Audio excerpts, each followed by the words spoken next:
Pernahkah kamu merasa otakmu menjadi lemot setelah makan mie instan atau makanan yang banyak mengandung penyedap rasa?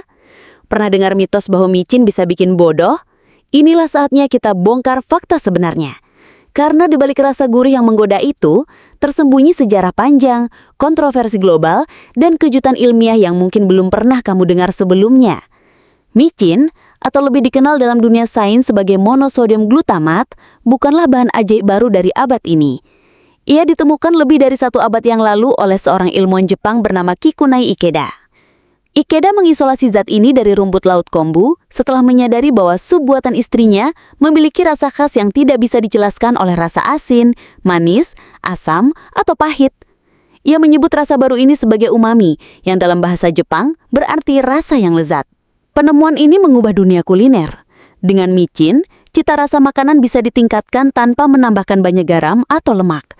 Namun seiring berjalannya waktu, micin juga memicu ketakutan, terutama setelah sebuah artikel tahun 1969 di surat kabar New England Journal of Medicine mengklaim bahwa sejumlah orang mengalami gejala seperti sakit kepala, jantung berdebar, dan mual setelah makan di restoran Cina. Istilah Chinese Restaurant Syndrome pun lahir. Tapi benarkah semua itu salah micin? Berdasarkan berbagai penelitian ilmiah modern, seperti yang dikutip dari Food and Drug Administration di Amerika Serikat, tidak ada bukti kuat yang mendukung klaim bahwa micin menyebabkan kerusakan otak atau menurunkan kecerdasan. Bahkan, WHO atau Organisasi Kesehatan Dunia telah menyatakan bahwa MSG aman dikonsumsi dalam batas wajar. European Food Safety Authority pun menyetujui status micin sebagai bahan makanan yang tidak berbahaya. Namun, mitos tetap hidup. Terutama di Indonesia, di mana kata micin sering dipakai sebagai bahan ejekan kepada seseorang yang dianggap pelupa atau kurang pintar. Padahal, kenyataannya otak manusia memerlukan asam glutamat, komponen utama dalam MSG, untuk berfungsi dengan baik. Asam glutamat adalah neurotransmitter penting yang membantu otak mengirim sinyal antar sel saraf.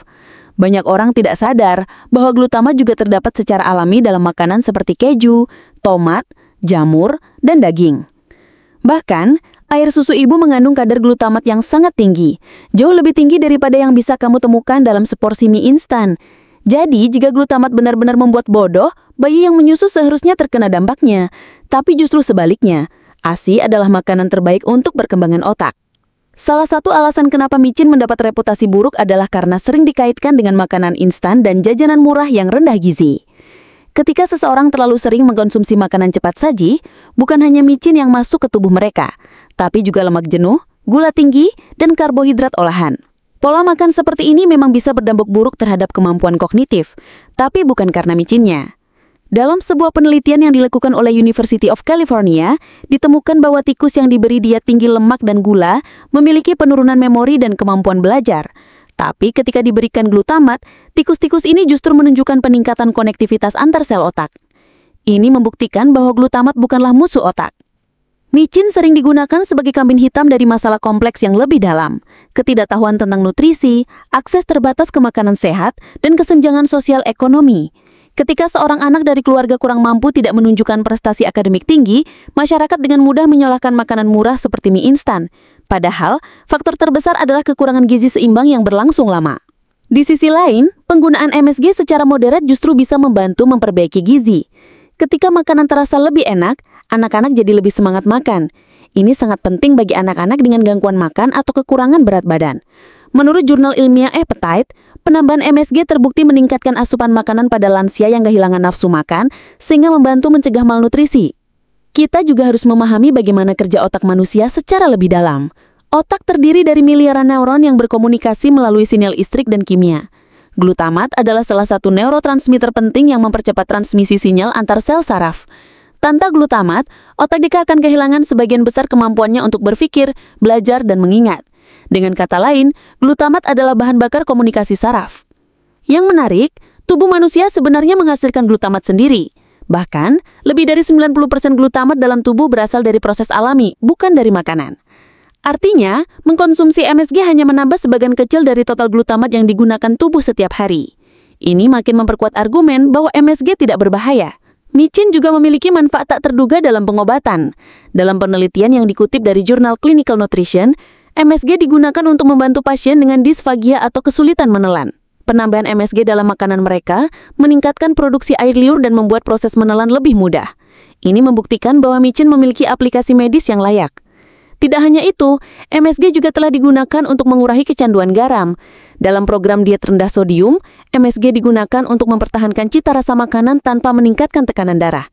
Jadi, bagi penderita hipertensi, micin justru bisa menjadi alat bantu yang efektif. Tapi penting untuk diingat, tidak semua micin dibuat sama. MSG yang murni biasanya diproduksi dari fermentasi tebu, singkong, atau pati. Namun beberapa produk makanan olahan mungkin mencampur MSG dengan bahan aditif lain yang kurang sehat. Inilah yang menyebabkan persepsi negatif tentang micin. Maka dari itu penting untuk membaca label dan memahami kandungan makanan yang kita konsumsi.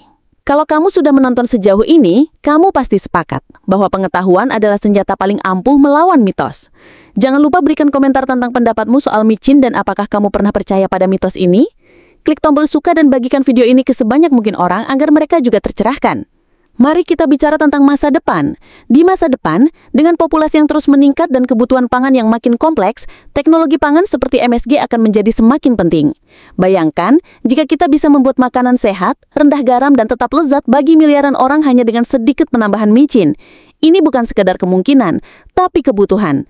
Pendidikan gizi harus menjadi bagian dari kurikulum sekolah.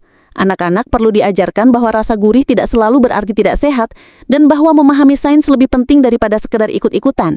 MSG, jika digunakan dengan benar, bisa menjadi contoh sempurna bagaimana sains membantu kita hidup lebih sehat dan lebih baik. Micin bukanlah musuh. Yang perlu kita lawan adalah kebodohan, ketidaktahuan, dan ketakutan yang tidak berdasar.